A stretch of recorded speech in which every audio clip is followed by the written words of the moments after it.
요한복음 16장 24절 말씀을 봉독하겠습니다. 지금까지는 너희가 내 이름으로 아무것도 구하지 아니하였으나 구하라. 그리하면 받으리니 너희 기쁨이 충만하리라. 하나님의 말씀입니다. 아멘. 할렐루야. 한 주간도 잘 지내셨습니까?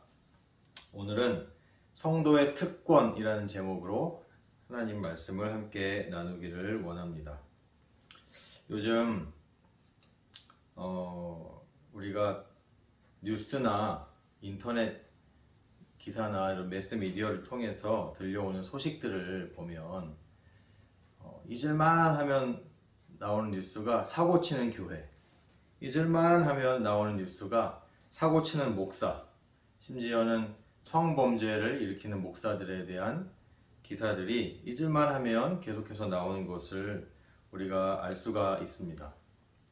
그래서 이미 아주 오래전부터, 벌써 10년이 넘었는데 아주 오래전부터 기독교를 비하하는 단어를 사용하고 있지 않습니까? 여러분 잘 아시는 개독교라는 단어가 바로 그것입니다. 이렇게 가끔 교회나 목사님들이나 이렇게 사고치고 뉴스 사회면에 나면 그 밑에 달리는 댓글들을 가끔 읽어보곤 하는데 대부분 다 이제 교회에 대한 욕 그리고 목사님들에 대한 욕이 많이 있는데 거의 빠지지 않고 공통적으로 달리는 댓글이 있는데 그것이 뭐냐 하면 개독이 개독했구나 라는 것입니다. 그래서 이런 걸 봐서도 알 수 있듯이 사실 지금 우리가 살고 있는 요즘 시대는 이 세상이 우리 교회를 바라보는 그 시선, 이 사회가 우리 기독교를 바라보는 그런 시선이 곱지 않다는 것을 우리가 알 수가 있습니다. 우리가 죄를 많이 져서 그동안에 이런 일들을 우리가 자처하였고 여러 가지 많은 부족한 인간적인 모습 때문에 이렇게 되고만 것이겠지요. 그래서 결과적으로는 요즘 시대는 교회 다니는 것이 부끄럽다. 예수님을 믿는다고 말하는 것이 부끄럽게 여겨지는 그런 시대가 된 것입니다. 그래서 내가 교회에 다니는 것을 주변 사람들이 알게 되면 이런 반응을 듣게 되기도 합니다. 야, 너 아직도 교회 다니냐? 왜 그런 데를 아직도 다니고 있니?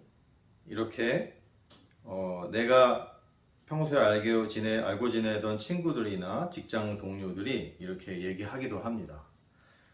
또는 내 자신이 교회에 다니는 것을 들킬까봐 아무도 모르게, 쥐도새도 모르게 조심스럽게 다니는 사람들도 있습니다. 혹시 들키면 그 무리에서 인간관계 속에서 왕따를 당할까봐 이런 두려움도 있는 것이 사실입니다. 왜 이렇게 지금 이 시대를 살아가는 우리들은 왜 이렇게 살아가야 하는 걸까요? 왜 우리 교회는 능력이 없는 걸까요? 왜 우리는 능력 없는 하루하루를 살아갈 수밖에 없는 것입니까? 우리는 사실 이 세상 속에서 세상에 선한 것을 흘려보내고 세상을 변화시켜야 하는 그러한 교회요, 그러한 성도들로 부르심을 받았는데 전혀 그러한 삶을 살고 있지 못하는 것이 문제가 되는 것 아니겠습니까? 우리가 삶 속에서 선한 영향력을 나타내기는커녕 비실비실 겨우 주일날 예배만 드리고 있는 우리의 모습이 바로 이러한 요즘의 모습이 아니겠습니까? 하나님께서는 분명히 우리 주변과 우리 다른 사람들을 변화시키려고 우리를 부르셨는데 요즘 시대의 성도들은 자기 자신의 신앙만을 지키기에도 너무 힘든 그러한 시대를 살고 있습니다. 우리의 주중의 삶 속에 전혀 하나님의 능력이 나타나지 않는 그런 인생을 살아가고 있는 것입니다. 그렇다면 왜 이 시대의 교회들과 성도들은 세상의 지탄을 받아가면서 하나님의 능력도 나타나지 않고 그러니 재미도 없는 그러한 신앙생활을 하고 있는 것일까요? 그 이유는 예수님을 믿는 그리스도인들이 가지고 있는 특권을 전혀 사용하지도 않고 그 특권을 전혀 누리지도 않기 때문입니다. 예수님을 믿는 그리스도인들에게는 여러 가지 특권이 주어집니다. 그 중에 한 가지를 바로 오늘 함께 나누어 보기를 원합니다. 그 첫 번째 특권은 바로 기도입니다. 기도. 아이, 목사님 또 뻔한 얘기 하시네. 혹시 이러한 마음이 여러분 마음속에 듣는다면 여러분이 제대로 된 기도 생활을 하고 있지 않다는 것을 증명하는 것입니다. 제가 여러분에게 질문을 하나 드리겠습니다. 여러분, 구두장이가 하는 일은 무엇입니까? 예, 그렇죠. 구두를 만드는 일이겠죠. 그렇다면 제단사가 하는 일은 뭘까요? 그렇죠. 옷을 만드는 일이죠. 양복을 만드는 일을 하겠죠. 그렇다면 그리스도인은 무엇을 하나요? 여러분이 잘 아시는 종교개혁의 아버지 마틴 루터 목사님께서 이렇게 말씀하셨어요. 구두장이가 구두를 만들고 제단사가 옷을 만들듯이 그리스도인은 기도해야 합니다. 여러분, 기도하지 않으면 그리스도인이 아니다, 그런 말씀을 하고 있는 것입니다. 우리가 예수님 믿고 그리스도인이 되었지만 기도를 안 하면 제대로 된 그리스도인이 아니다, 이렇게 말씀하고 있는 것입니다. 여러분, 기도하고 계십니까? 여러분의 기도 생활은 현재 어떻게 하고 계십니까? 하루에 언제 기도하십니까? 얼마나 오래 기도하고 계십니까?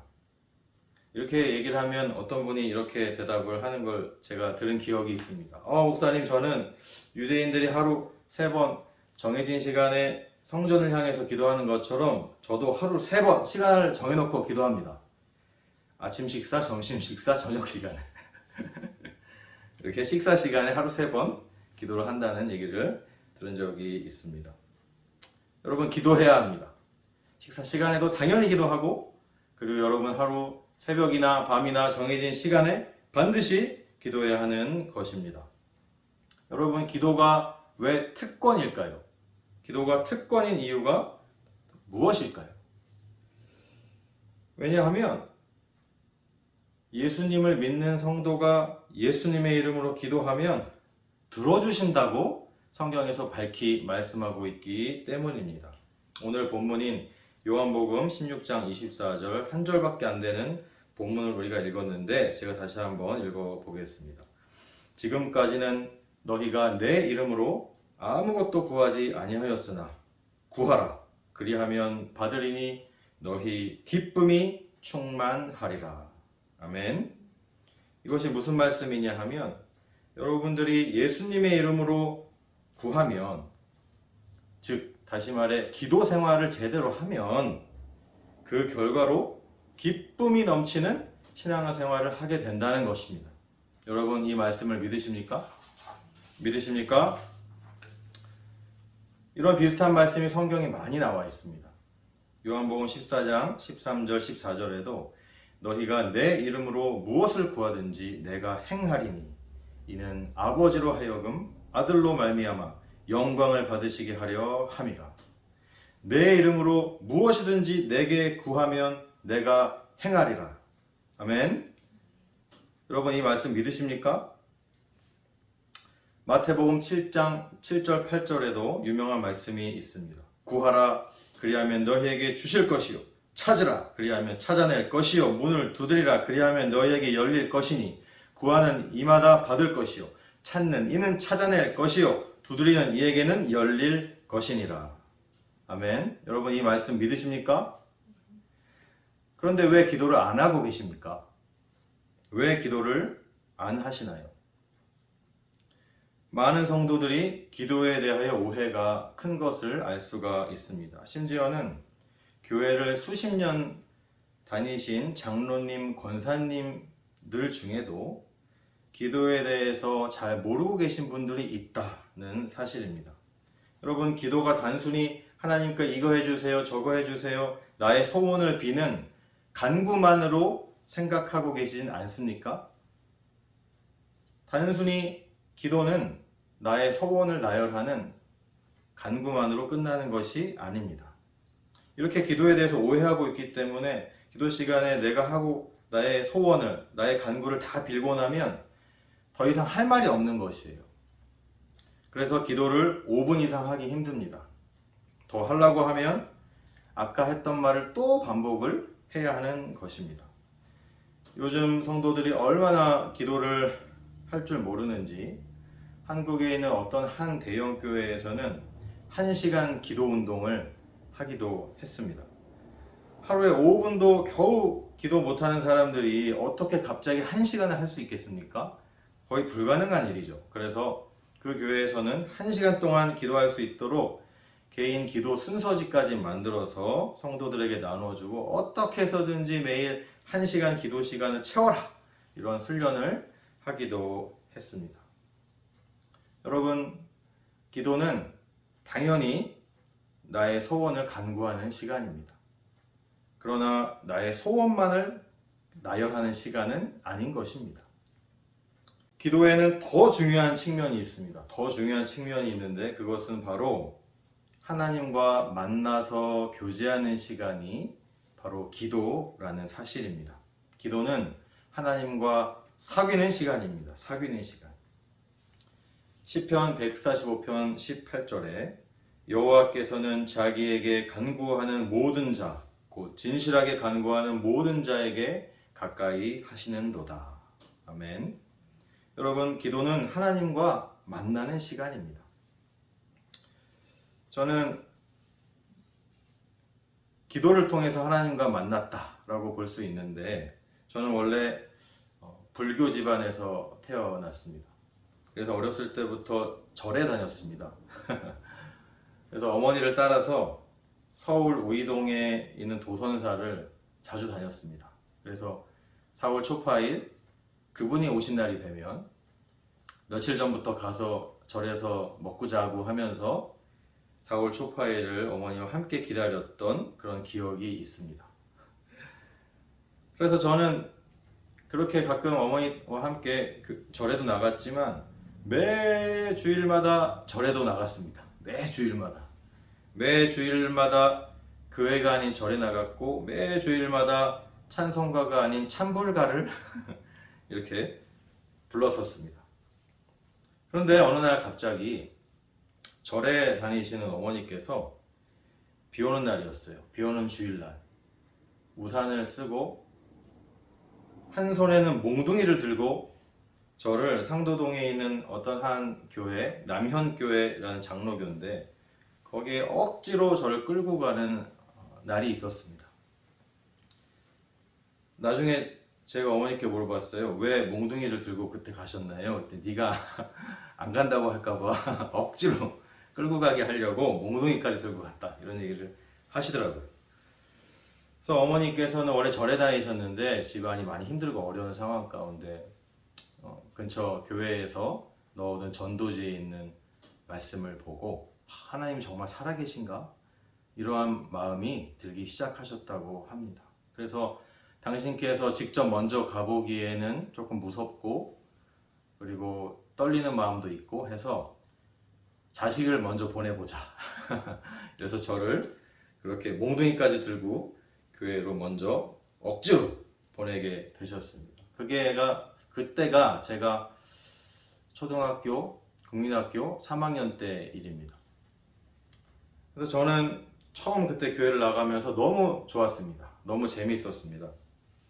절에 가면 그냥 맨날 머리 빡빡이인 스님들이 큰 절 어떻게 하는지 가르쳐주고 연날리기 맨날 하고 간식을 줘봐야 엿밖에 안 주는데 교회에 가니까 잘생기고 이쁜 대학생 형 누나들이 가르쳐주고 또 간식도 비교도 안 됩니다. 초코파이라는 간식을 막 주고 그리고 너무너무 재밌는 프로그램도 있고 그래서 매주 절에 다니는 것보다 너무 재미가 있었습니다. 그래서 저는 그때부터 한 4년 정도를 너무 재밌게 그냥 놀러 다녔습니다.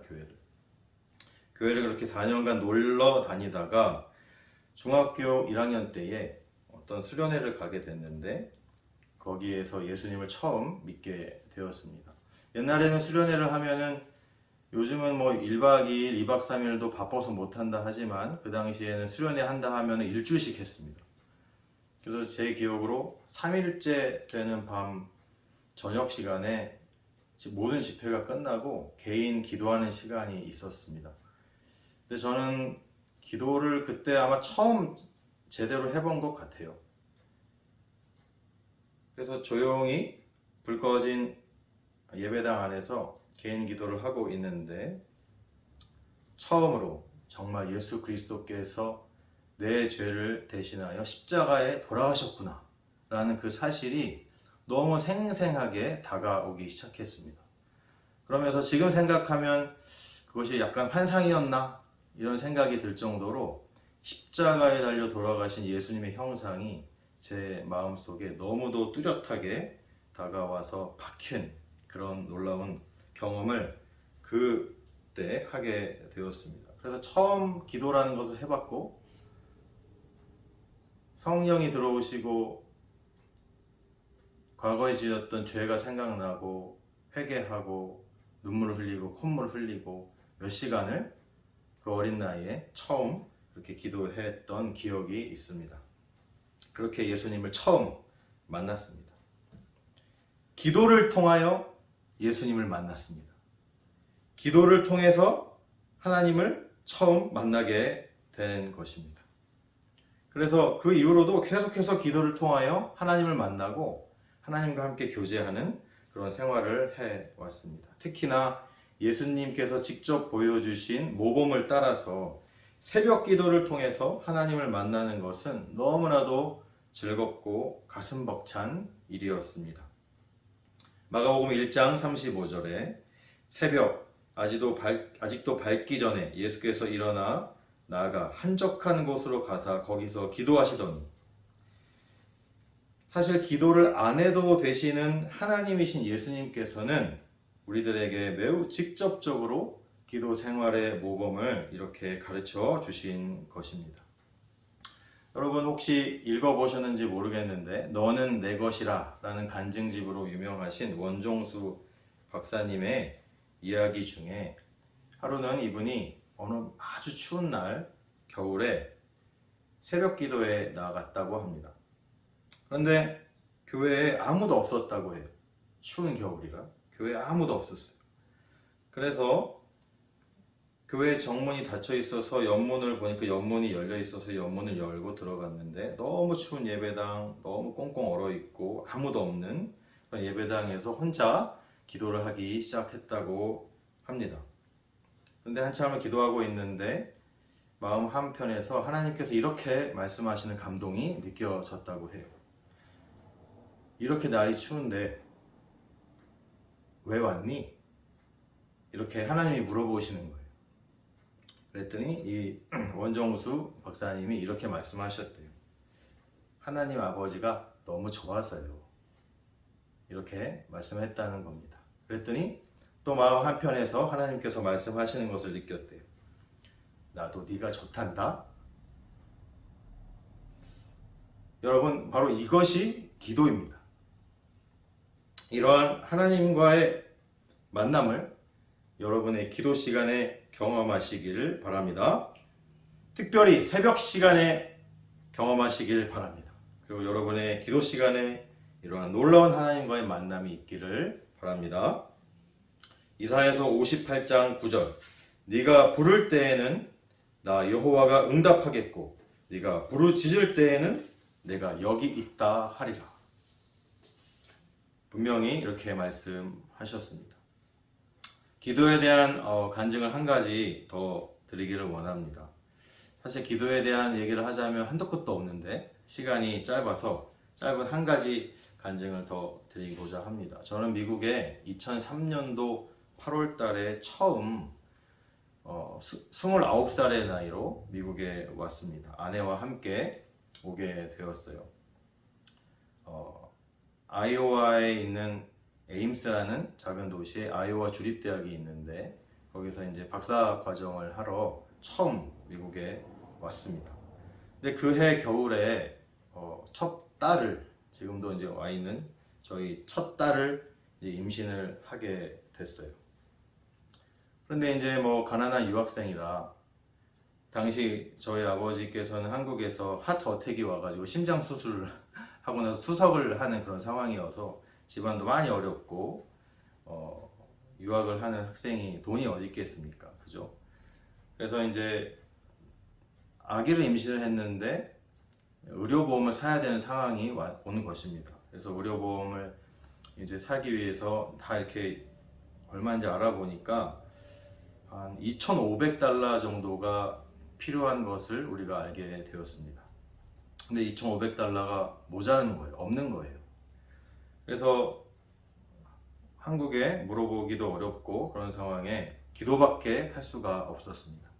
새벽에 기도에 나와서 새벽마다 기도하고 또 시간 나면 밤에 나가서 또 기도하고 이렇게 시간 계속 열심히 기도했습니다. 그렇게 계속 기도하는 중에 우리 교회에 여자 집사님이 계셨는데 그 여자 집사님하고 함께 이게 새벽 예배를 새벽 기도를 하던 성도들 중에 한 명이셨어요. 근데 그분께서 어느 날 갑자기 아주 좋은 소식을 알려주셨어요.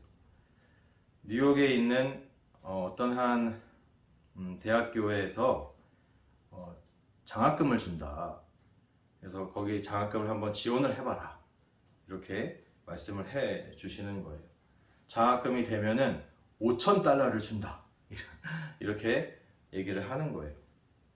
그래서 기도를 하면서 그 장학재단에 지원을 하게 됩니다. 그 재단이 어떤 재단이냐 하면 이화여자대학교 국제장학재단이었습니다.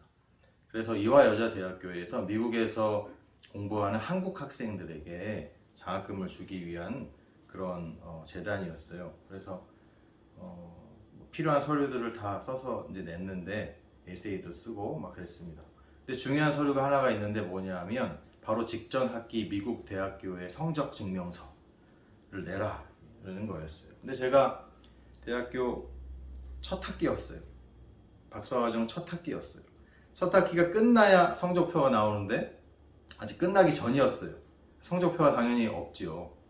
그래서 모든 서류를 다 준비하였지만 성적표가 없어서 그 직전에 한국에서 다니던 대학교 성적표를 그냥 구색은 맞춰야 되니까 일단 써서 냈습니다. 그리고 기도만 했습니다. 하나님 채워 주시옵소서. 기도했습니다. 나중에 그 장학금을 받은 명단이 딱 이렇게 나옵니다.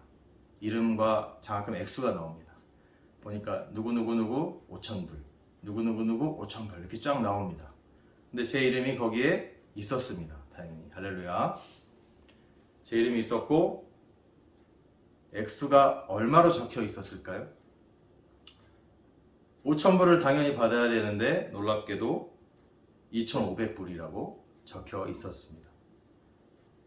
물론 인간적으로 보면 서류가 조금 미비해서 그렇게 받았을 수도 있겠지만 딱 2,500불이 필요한 상황 가운데 정말 새벽마다 나와서 기도하였더니 하나님께서 또 우리 가정과 우리 딸아이를 사랑하셔서 이렇게 딱 필요한 만큼의 2,500불을 채워주시는 놀라운 경험을 해본 적이 있습니다.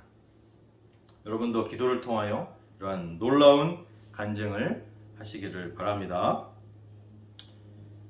여러분, 기도는 이렇게 놀라운 것입니다.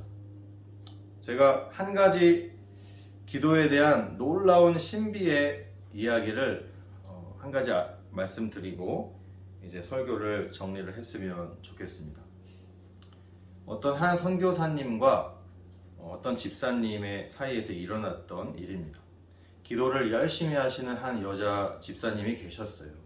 이 여자 집사님은 새벽 기도는 물론이고 수시로 집에서도 기도하시는 기도의 용사 같은 그런 집사님이셨어요. 그래서 이 집사님은 교회를 위해서도 늘 기도하시고 담임 목사를 위해서도 기도하시고 성도들의 문제를 위해서도 늘 기도하시는 그런 분이셨어요. 특히 이 여집사님은 선교에 관심이 많으셨는데 여러 선교 지역과 선교 사역 그리고 선교사님들을 위해서 기도를 많이 하시는 그런 분이셨습니다. 그리고 심지어는 선교 대회에도 가끔 참석을 하시는 그런 집사님이셨어요. 근데 이 집사님이 하루는 밤에 잠을 자고 있는데 꿈속에서 갑자기 평소에 기도하고 있었던 인도네시아 선교사님이 꿈에 나와서 너무너무 괴로워하고 있는 그런 꿈을 꾸게 됩니다. 그 꿈을 꾸자마자 새벽에 눈을 딱 뜨시고 즉시 잠에서 깨어난 이 집사님께서는 하나님께서 이 선교사님을 위해서 기도하라고 하시나 보다 하고 그 자리에서 바로 무릎을 꿇고 열심히 그 인도네시아 선교사님을 위해서 기도하기 시작합니다. 선교사님의 안전을 위해서 기도하고 선교사님의 건강을 위하여서 이렇게 열심히 기도하셨다고 합니다. 이제 수개월이 지난 후에 한 선교 대회에서 이 집사님은 우연히 평소 기도하던 그 인도네시아 선교님을 만나게 됩니다. 그래서 오랜만에 만났으니까 그 선교사님과 그동안 어떻게 지냈는지 서로 삶을 나누다가 이 선교사님으로부터 엄청난 얘기를 듣게 됩니다. 수개월 전에 이 선교사님이 한 마을에서 창녀들에게 복음을 전하고 갱생하도록 하는 그런 사역을 하고 있었는데, 그래서 한 가정을 신방을 하고 밖을 나가려고 하는데 집 밖에 수많은 남자들이 칼과 낫과 몽둥이를 들고 서 있는 것을 보게 됩니다. 이 남자들이 왜 이렇게 서 있냐 하면 창녀들이 선교사 때문에 하던 일을 그만두게 되자 그 마을의 수입이 줄어든 것에 대해서 이 남자들이 화가 난 거예요. 그래서 선교사님을 죽이려고 그 집 앞에 모여든 것입니다. 근데 이 선교사님은 너무 무서웠대요. 너무 무서워서 막 벌벌 떨면서 하나님 살려주세요, 하나님 도와주세요, 이렇게 막 도움을 구하는 기도를 막 그 자리에서 드렸다고 합니다. 그런데 갑자기 알 수 없는 평안함이 그 선교사님에게 임하면서 자기도 모르는 사이에 부지불식간에 유유히 그 무기를 들고 있는 남자들 사이를 뚫고 나올 수 있었다는 것입니다. 할렐루야. 그런데 이 선교 대회에서 이 집사님하고 만나서 그때 날짜를 같이 따져보니까 참 신기하게도 그 집사님이 새벽에 선교사님 꿈을 꿔서 잠에서 깨어서 기도했던 바로 그때쯤이라는 것입니다. 여러분, 여기서 우리는 한 가지 질문을 할 수밖에 없습니다. 하나님은 왜 하나님의 나라와 복음을 위해서 그렇게 힘쓰고 애쓰시는 선교사님을 그냥 구해주시지 않으셨을까? 하나님은 왜 굳이 지구 반대편에서 잠을 자고 있는 이 집사님을 깨워서 기도하게 하셨을까요? 여러분, 바로 여기에 기도의 신비가 있는 것입니다. 여기서 말씀하시는 이 기도의 신비가 뭐냐 하면, 기도하지 않으면 하나님은 일하지 않으신다 라는 것을 우리에게 보여주는 사건입니다. 설령 그것이 하나님의 뜻이라도 기도하지 않으면 하나님은 일하지 않으신다는 것입니다. 여러분, 예수님께서 우리에게 너희는 이렇게 기도하라 하면서 가르쳐 주신 기도가 있습니다. 주기도문이죠. 여러분 다 암송하시죠? 다 같이 함께 앞부분만 한번 암송을 해 보겠습니다. 시작.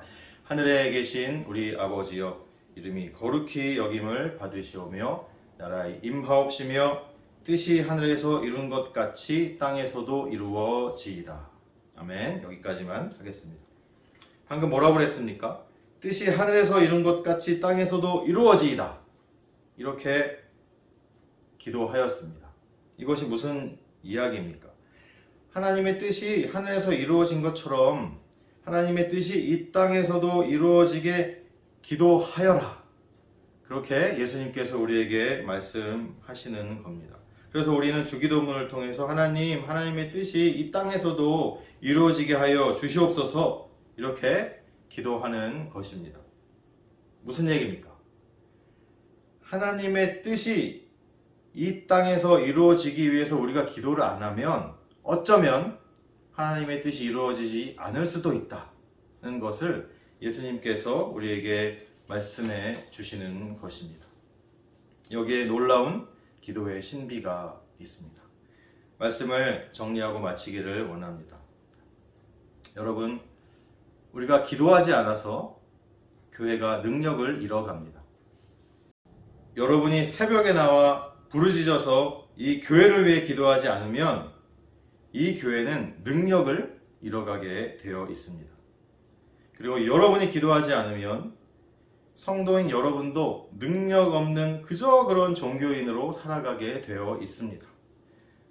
예레미야 33장 3절 너는 내게 부르짖으라 내가 내게 응답하겠고 네가 알지 못하는 크고 비밀한 일을 내게 보이리라.